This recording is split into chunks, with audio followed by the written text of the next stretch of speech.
আসসালামু আলাইকুম। ভারতের 50% শুল্ক পোশাক রপ্তানি বৃদ্ধি ও চীন ভারত থেকে বিনিয়োগ আসার সুযোগ দেখছে রপ্তানিকারকরা।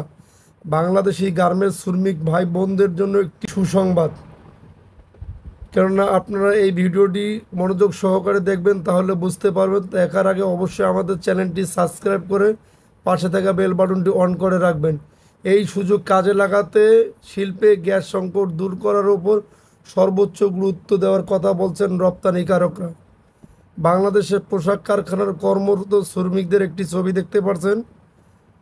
ভারতের উপর যুক্তরাষ্ট্রের 50% শুল্ক আরোপের কারণে বাংলাদেশের টি শার্ট সহ তৈরি পোশাক পণ্য রপ্তানি বাড়ার সুযোগ তৈরি হওয়ার পাশাপাশি ভারত ও চীন থেকে বাংলাদেশে বিনিয়োগ আসার সুযোগ দেখা দিয়েছে বলে মনে করছেন রপ্তানিকারকরা।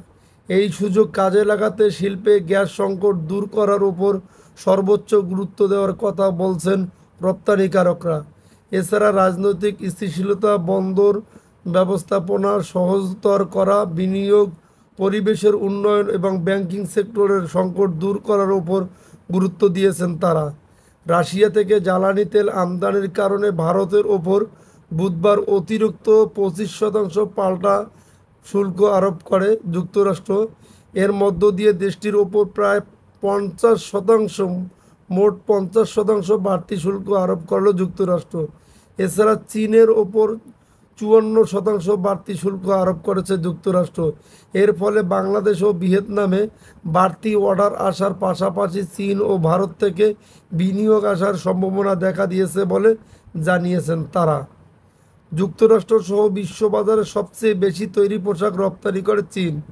তারপরের অবস্থানে রয়েছে বাংলাদেশ, ভিয়েতনাম ও ভারত। এর মধ্যে বাংলাদেশ ও ভিয়েতনামের ওপর 20% পাল্টা আরোপ করেছে, শুল্ক আরোপ করেছে যুক্তরাষ্ট্র। ফলে অন্য সব খরচ অপরিবর্তিত থাকলেও শুধু শুল্কের কারণে চীন ও ভারতের বদলে বাংলাদেশ থেকে একই পণ্য আমদানি করলে যুক্তরাষ্ট্রের ক্রেতাদের খরচ কমবে 30%-এর মতো। বাংলাদেশ ও ভিয়েতনামের বাইরে পাকিস্তান, ইন্দোনেশিয়া, তুরস্কেও তৈরি পোশাক রপ্তানি করে। এসব দেশের শুল্ক হারও বাংলাদেশের প্রায় সমান। তবে দেশগুলোর রপ্তানি বাড়ানোর সক্ষমতা তেমন নেই বলে মনে করেন রপ্তানিকারকরা। তাই যুক্তরাষ্ট্রের ক্রেতারা বাংলাদেশ ও ভিয়েতনামের দিকে ঝুঁকবে বলে আশা করছেন তারা। বাংলাদেশ তৈরি পোশাক প্রস্তুত ও রপ্তানিকারক সমিতির বিজিএমইএ সভাপতি মাহমুদুল হাসান বাবু টিবিএসকে বলেন, ভারত ও চীনের ওপর বিদ্যমান বাড়তি শুল্ক বহাল থাকলে এই দুই দেশ থেকে বাংলাদেশে বিপুল পরিমাণ রপ্তানি অর্ডার ও বিনিয়োগ আসার সুযোগ তৈরি হয়েছে। কিন্তু এই সময়ে গ্যাস সংকটের কারণে আমাদের তৈরি পোশাক শিল্পের ব্যাকওয়ার্ড লিঙ্কেজ টেক্সটাইল খাত সক্ষমতার পুরোটা কাজে লাগিয়ে উৎপাদন করতে পারছে না। তিনি আরও বলেন, রপ্তানি বৃদ্ধি ও বিনিয়োগের যে সুযোগ তৈরি হয়েছে তা কাজে লাগাতে হলে এখনই টেক্সটাইল খাতে গ্যাস সরবরাহ বাড়িয়ে সক্ষমতা অনুযায়ী উৎপাদন বাড়ানোর পদক্ষেপ নিতে হবে।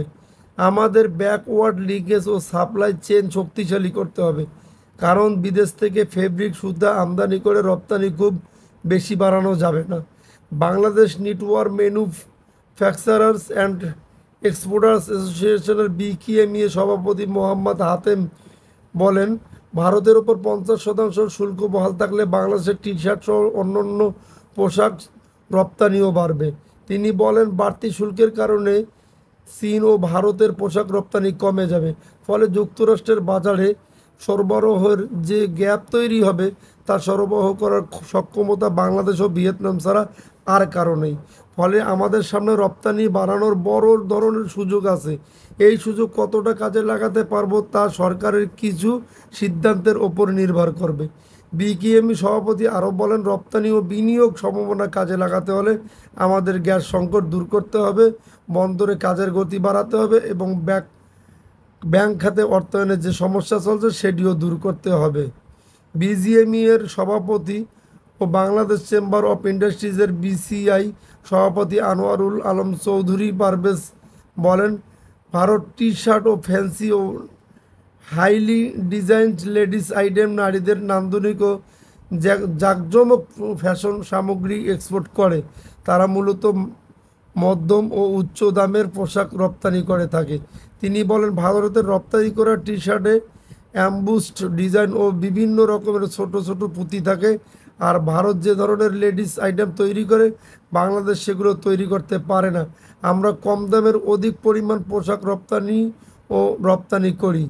আর ভারত অল্প পরিমাণে উচ্চ মধ্যম দামের পোশাক রপ্তানি করে।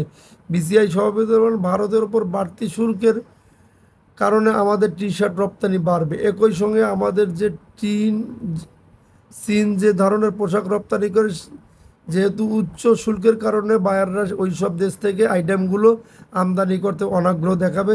তাই দেশ দুটি থেকে বাংলাদেশ বিনিয়োগ আসার সুযোগ তৈরি হয়েছে। এই সুযোগ কাজে লাগাতে পারলে বাংলাদেশের দ্রুত প্রস্তুতি নিতে হবে বলে জানান তিনি। তিনি বলেন, বিদেশি বিনিয়োগকারীদের সরকার কোনো ধরনের সাপোর্ট দেবে, ট্যারিফ ও ট্যাক্স সিস্টেম কী হবে, বাংলাদেশ বিনিয়োগের ক্ষেত্রে আমলাতান্ত্রিক জটিলতা কতটা কমাতে পারবে তার উপর বিনিয়োগ প্রাপ্তি নির্ভর করবে। যুক্তরাষ্ট্রের আরোপিত শুল্ক ভূ রাজনৈতিক ইস্যু তৈরি করছে জানিয়ে পারভেজ বলেন, আমাদের মনে হচ্ছে ভারত, চীন, রাশিয়া সহ ব্রিক্স দেশগুলো যুক্তরাষ্ট্রের বিরুদ্ধে একজোট হতে পারে। সেক্ষেত্রে আমদানি রপ্তানি পরিস্থিতি কেমন হতে পারে তা নিয়ে সরকারের এখন থেকে পর্যালোচনা করা প্রয়োজন বলে মনে করেন বিসিসিআই সভাপতি। যদি আপনাদের ভিডিওটি ভালো লেগে থাকে তাহলে অবশ্যই চ্যানেলটি সাবস্ক্রাইব করে পাশে থাকা বেল বাটনটি অন করে রাখবেন পরবর্তী ভিডিওর জন্য।